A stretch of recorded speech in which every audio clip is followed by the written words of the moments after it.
How much better would your conversations with your spouse or your children be if they knew you're empathetic?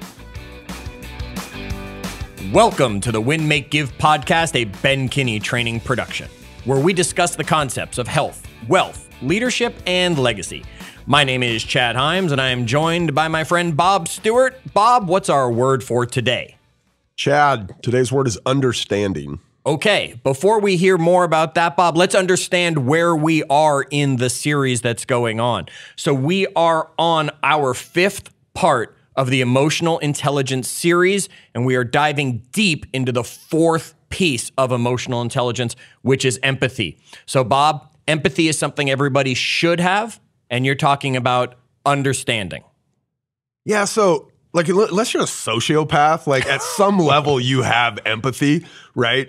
If kind of presented with it, or if you slow down enough to think about that other person, right? And again, unless you're a sociopath, you have the capability to be empathetic, but a lot of times we're just the world we live in. Things are moving so fast. You don't stop enough to even think about it. You don't look around and see the impact you're having.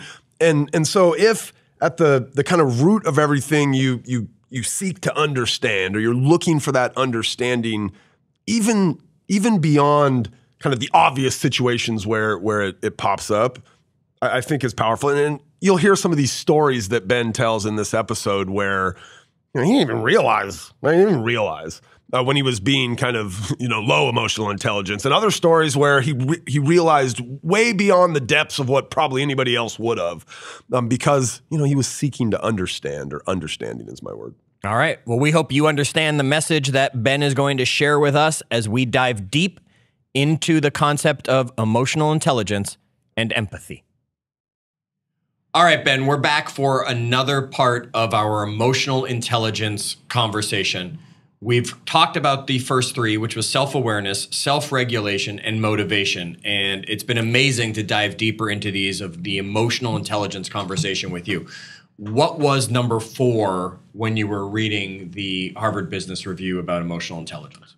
The fourth element of emotional intelligence is empathy. Empathy is our ability to understand other people's makeup. Everybody thinks they know what empathy means. So dive a little bit more into that for us. This is our ability to understand other people's viewpoints, other people's positions. Okay, so Ben, everybody understands what empathy is, or thinks they do. Tell us a little bit more what you're talking about here. Empathy is our ability to identify, to understand other people's viewpoints, other people's positions, to understand what they want or what they need out of a relationship or a conversation or a situation. Empathetic people avoid judging too quickly, and they live their lives in an open way. They're constantly asking themselves the question, what would it feel like if I was wearing that other person's shoes? What would it feel like if I was in that person's position today? And when you do that, you approach the conversation in an entirely different way. Empathetic leaders are not going to be as aggressive, as emotional, as responsive, as angry. Let me put it into perspective. If you said, hey, this person, they treated me really mean, or they sent me a bad email, or they said something behind my back, you put up your dukes and you're like, bring it, right? Bring it. You immediately go into this pushing game, Bob, the pushing game, where I push you and then you push me back and I push you. And over time, we continue to push escalate harder and harder and harder. Yeah, we escalate. Yeah, in wrestling practice growing up, it was a slapping game. Yeah. By the time we were done, we were like reaching our hand in our back pocket and taking full-handed open swings at each other, right? Because it just escalates. Nobody backs down. Yeah. But if you went into a situation, as our company would say, seeking first to understand, and you sat back and you brainstormed, what do I think could be going on in that person's life? Like, this is unlike Bob to respond to me like this.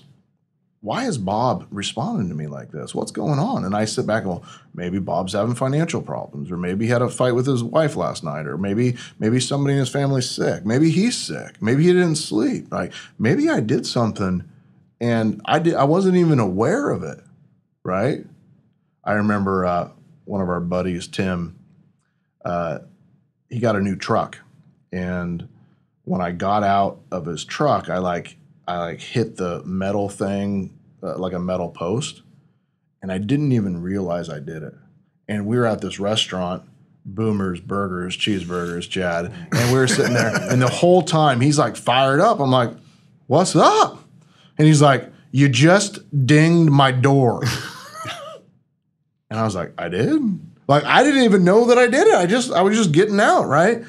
But he was building up resentment. He was angry about that, and I didn't understand why.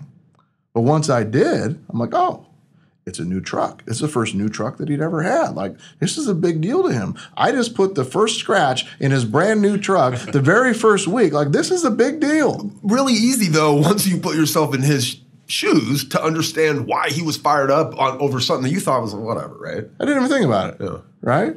Because a month later, he's going to be driving it through the woods, scratching it up, running it into a tree stump, right? I was just the first one to put the dent in there, and he wanted to be the first one to do it, right? Yeah. That's just the way it works. So what empathy is us sitting back and saying, well, what's that person going through? What would it look like if I was wearing Bob's size 54? You don't fit into those Jordans. Shoes. I wouldn't let you wear my shoes anyway, by the way. You'd probably slop them all up through the mud on one of your hikes or something. So, Ben, I think all of these things, we're talking about them because they can be developed, right? And we can be better at these things, which would ultimately lead us to be a better leader and have more emotional intelligence. So on this particular one, how inside of our companies do you coach your people up on having more empathy or being more empathetic? Yeah, the best way to do that is to use actual situations. And I remember a support person at one of our software companies being treated poorly by a customer. And one of my leaders came in and said, this person just swore at our support person, and that is unacceptable. I think we should fire that person, the customer, right? I said, all right, why don't we get the customer on the phone?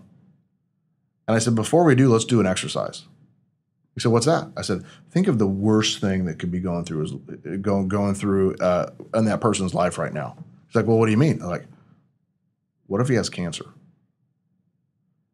Now, your turn. He's like, what if he's going through a divorce? I'm like, what if he's bankrupt? He's like, yeah, what if he's missing his mortgage payment and he's going to get evicted, right? What if he's really sick? What if his wife is sick, right? What if his wife has a boyfriend? Like, we just brainstorm all these things, and we were being a little bit silly or whatever. But I said, well, how do you feel about him now? He's like, I feel sorry for him. Yeah. Great. That's the right mood to get into this conversation with. And we call him up on the phone, and I said, hey, my name is Ben. I'm the founder of the software company, and I understand you have some issues. And he says, yeah, I'm super frustrated, right? I can't believe this specific thing is not working or whatever it was. And I said, all right, before we get into that, would it be okay if I ask you some questions? Sure. Tell me about your business. How's it going? Why just move to a brand new area? Well, congratulations. Why'd you do that? Well, my wife wanted to move, and it's a new area. That's where she grew up, but I don't know anybody. I'm starting my business from scratch. That must be tough. I've never done that, but I can imagine that would be tough. How long have you been there? I've been here for 6 months. Well, how's it going? Well, I'm struggling. I don't have any closings yet. All of a sudden, the picture's starting to become more clear. Yeah. And I said, well, how's that affecting you? He's like, I don't know if I'm going to be able to pay my mortgage payment. Oh my gosh. I would like to help you with that. Can we talk about some ways that I could help you with that? Well, sure. And I said, well, let's go back to what was your struggle with our company? Well, I tried to do this and it didn't work. I understand. I can see how that would be frustrating. Would it be okay if I fix that for you? And I'll just take care of it, right? And don't worry about paying me this month. Let me just give you a month's credit. How do you feel about that? Well, I didn't know you'd do something like that. Of course I would. I always want to help you. You're one of my customers. I want you to be successful, right? And he said, that's amazing. I really could use your help. I said, great. I'm going to give you a little bit of homework, and I want you to do that. And then here's my number. You can call me back. And he said, awesome. And I said, I got one favor.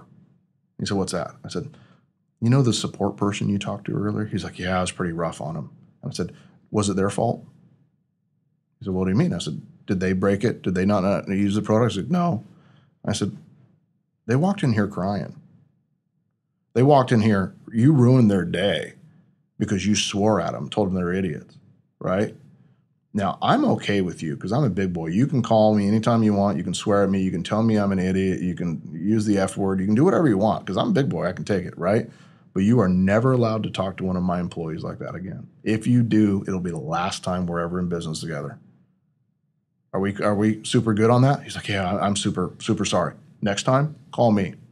Here's my cell phone, anytime you want.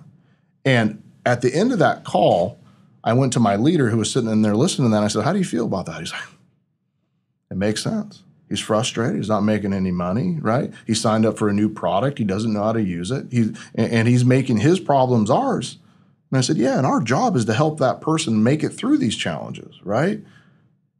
And you could see the whole difference in that leader. And now, whenever we run into these situations, what he says is, let's brainstorm and think about what that person could be going through. It's funny because I have a lot of interaction with that particular leader, and I deal with some of these things with him. And since that day, it is almost night and day in how he approaches the customer. So that was kind of taking a very specific example and helping that person kind of explore how much empathy they were showing. I mean, it flipped him around. It's like a whole 180 difference in him just from that one experience and example. Empathy is one of the most powerful tools a leader can use. I have a whole process that I call resentment circles that I created that we'll walk through on a future episode that takes me through understanding what that person's is going through and getting all their grievances out. And it allows me to be empathetic. And it also creates an atmosphere where that person can be empathetic to what I'm going through as well, right? That job of us as a leader is to be empathetic and to find ways to be empathetic and to think about, if I was wearing their shoes, right, how would they be feeling right now? So here would be another example, Bob. You got an employee, they're in sales, they want to make more money, and they come in and they're frustrated with the amount of commission they get on each sale. If you were being empathetic and you were putting their shoes on, what's going on in their world? They're not making enough money. How's that affecting them? They're stressed out about whether their car payment or their house payment or yeah. Who else does that affect in their life? Their wife and kids and family and yeah. And when they get home and they're having a conversation about money with their wife and kids, how do you think that goes? Not good. Not good. Just a lot of stress. Yeah. And who do you think they're blaming? You, me, us, the company. The company, right? Yeah. They're not paying us enough. They aren't giving us enough leads. They aren't giving us the training. There's some tool that's missing, right? There could be some truth to that, actually, right? Now, be empathetic to me, Bob. I'm the boss. I'm the owner of the company. How do you think I'm feeling right now about that employee? What's going through my head? They're not making enough phone calls. They aren't doing their job. Yeah. What else? They're not putting in the extra hours to get better at their scripts. They're mailing it in. He wants a loan from me, Bob, and he leaves at 4:01 every day, and I'm still here at 7 or 8, right? And he wants money from me. He comes in after me. He leaves before me, right? Yeah. I'm starting to become resentful over that person, right? So what I want to do is I want to enter the conversation being empathetic to what he's going through. I understand that you're having that issue, and I could understand the financial stress you and your family must be in, and I can even understand how it could be affecting your relationship right now with your wife and your kids. And I'm sorry, and I want to do something to help that. Are you wanting to fix this? Do you want to resolve this, right? Great. Would it be okay if I explained to you a little bit about how I feel? So it's this two-way street. It's not just like you having to always be in their shoes. What you're about to discuss is like, let's put them in our shoes. It is a one-way street from the leader's point of view because your job is to be empathetic. Our goal is to make it a two-way street, but not all the time are your employees or your partners actually going to also be empathetic. Got it. That makes sense? Yeah. And it's also got to be authentic. Yeah. I think that's the thing that's jumping out to me listening to this, Ben. I'm attempting to think about someone being empathetic with me. And the thing that first comes to my mind is one of those call centers when I call in and I'm complaining about something. I got a problem with a product, problem with my cable, whatever it is, and I pick up the phone, and what's the first thing those people are saying on the phone, right? We understand how you feel. I'm like, no, you don't understand how I feel. You're just reading a script in front of you. So you've got to be very empathetic, yet you've got to be authentic about this empathy. It's not something you can just fake your way through. Yeah, like the waitress. It's not the waitress's fault. My mom was a waitress, so I'm extremely empathetic to waitresses. She was also a janitor, so I have a lot of heart for both of those hardworking positions. It's not their fault that the steak wasn't cooked. Might be the janitor's fault. It's not the waitress's. It's not the waitress's fault that the steak wasn't cooked. But who do we take it out on? Yeah, we're mean and rude to them, right? People that are mean and rude to those type of people have no self-regulation, no self-awareness, and they lack empathy. Well, they're scoring low on the emotional intelligence score right now. Is that part of your hiring process? You like take them over to the restaurant across the street and like tell the waitress to mess up their order? I very much pay attention to how people in my organization treat other people, specifically wait staff, other helpers, anybody else. A lot of people manage up really well and they act one way to you, but they act different to other people. That's not an empathetic, great leader. We need to study empathy, become empathetic, right? Walk in with an understanding. And if you have to have a model around it, I challenge you to take a Sharpie and a piece of paper, sit down and write down all the things that you think they're feeling, who in their world you think that's affecting, how that's making those other people feel, what situations they could be in themselves personally, and then look at that and just step back and say, whoa, you don't come from a position of wanting to win anymore. You come into that conversation wanting to help. I find myself, a lot of these things we talk about in our world, you like go in and out of them. I remember one of our past episodes, you talked about sometimes I'm a winner and sometimes I'm a loser, right? And I would assume like around empathy, there's sometimes when you're like, man, I'm fully dialed in on that. And sometimes when you're like, it's hard to find that empathy. Do you ever find yourself like kind of falling back on these things? And if you do, how do you kind of reset yourself to focus on empathy? Can you be empathetic if you're impatient? Most likely no. No, you need to slow down to be empathetic. So I have to regulate myself to be in a position where I can be empathetic, which means I'm not always empathetic. Sometimes I say things I don't mean, right? Sometimes I'm a little too blunt or a little too rude. I don't mean it, right? But it doesn't excuse it. All these, now all of a sudden my brain's like, oh my goodness, these things all connect to each other, right? Because you said sometimes I'm not empathetic because I've lost my self-control and my self-regulation, or oh my goodness. It was good to see the light bulb actually go on over your head, Bob, while that moment happened right there. This should be like business leadership 101. It should also be marriage, relationships, family 101. We should be thinking about how much better would your conversations with your spouse or your children be if they knew you're empathetic. In fact, one of my favorite people in the world, Ryan Gregg, who works at one of our companies, came into my office the other night and he said, today was rough. And I said, well, why? He's like, I was late. And I said, why were you late? And he said, because my son, he didn't get ready for school on time. And I kept having to ask him to get up and we ended up being late. And I said, well, what is he doing? He said, he was reading. I said, ouch. Like, you can't really get mad at him for reading. Like, he was reading before school. Like, how cool is that? He said, I know. He said, I'm going to have him write a contract and say that I'm not going to be late for school anymore. And I said, that's great. Can I give you some advice? And I said, unsolicited, understand I don't have any kids, but I'm going to give you some leadership advice. I said, take a piece of paper and fold it in half. On one side, write his name down. On the other side, write yours. And what I want you to do is I want you to walk into the conversation and say, son, I know that we were late this morning, and it was because you were still reading, and that's awesome, and I never want to take that away. But when I walked you into school today, how do you think the teacher felt about you when you walked in late? How do you think the other students felt about you when they had to show up on time, but you showed up late? Right? How do you feel about you when you didn't show up at a time you agreed to for your teacher? Now, hold on for a second. Now you're done answering those. Let me ask you another question. What do you think the teacher thought of me as your dad when I showed up late today with you? What do you think the students and the other parents thought of me as your dad when I showed up late today? And then because of this, I showed up late to work. So I had to go to my boss, Ben, and he saw me walk in late today. How do you think he feels about me? What do you think he's thinking about me? And I said, Ryan, here's what I know. You're a loving and awesome individual, and you raised a loving child, right? His son is awesome, right? Because of that, I know that his son cares.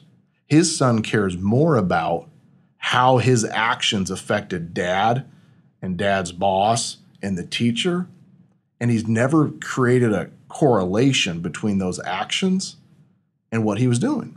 So he sent me a text and he said, I did the exercise and it worked really, really well. He showed his son how to be empathetic to the actions and how that affected him, his boss, his teachers, his students, and himself. Fascinating. Just that idea that like you get taught this at some point, right? You get taught to, like you said, making that correlation. His kid knew they were late. He kind of, I think, maybe knows what it did to him, right? But to teach him that, look what it did to me, right? Look what it did to your dad. And he's teaching him empathy. By asking him questions and getting him to actually respond. So there's a lot of great books out there about empathy and empathetic leaders and other podcasts and articles. It's something worth studying, Chad. I think that a great leader, one that's focused on improving their emotional intelligence, is going to go out there and say, I'm going to become a more empathetic leader this year. Wow. All right. Well, Ben, you said you really were going to love this topic, and you really did, and you shared quite a bit on it with us. So we've dove into the first 4 parts of emotional intelligence. We've talked about self-awareness. We've talked about self-regulation. We've talked about motivation. We've talked about empathy. We've talked about how they all tie into each other, yet there's still a 5th piece to the puzzle. On the next episode, we will be talking about emotional intelligence and the last element, which is improving our social skill. Well, Bob, if my feet were bigger, I would attempt to put myself into your shoes. But I wouldn't let you wear my shoes. No, you wouldn't let anybody, as you made clear during the conversation. Bob, share with us what you took away from that conversation with Ben. I think that like that story of Tim, his buddy Tim, and him dinging the door is here's why my brain in that whole discussion really focuses on that story, because often it's easier maybe to be empathetic when the situation's obvious to you, right? Like the story he tells about the customer who was upset and, that was obvious, more obvious to Ben, right? This idea that like, look, maybe it's not us, there's something else going on. Let's dig in on that thing a little bit. But like in the Tim situation, Ben had this blind spot, right? And I think a lot of times where you show a lack of empathy because of a blind spot like that, you don't even realize, right? Those become some of the most, potentially volatile situations, right? Where there was an opportunity to be empathetic, but you missed it. Your blind spot totally missed it. So I guess my aha is just to be more aware, right? To self-awareness, Chad, right? Like a lot of these things start to kind of tie together. Absolutely. I'm listening to the words you're saying: blind spot, awareness, impact. These are words that we've been sharing through this series on the emotional intelligence concept.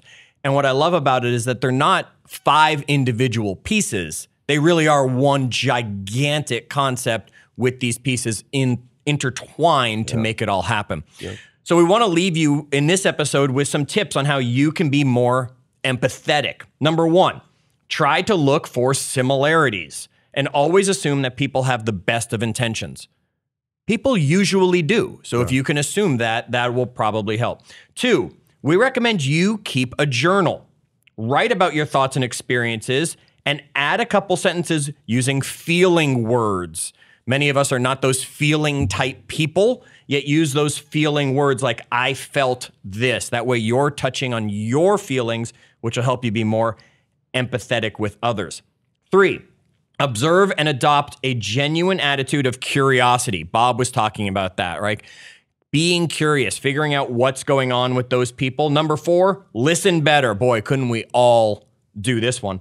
Number 5, and Ben does this so well, it's use a process to find out what's really going on. He talked about how he starts taking notes and forcing himself to slow down and all of this.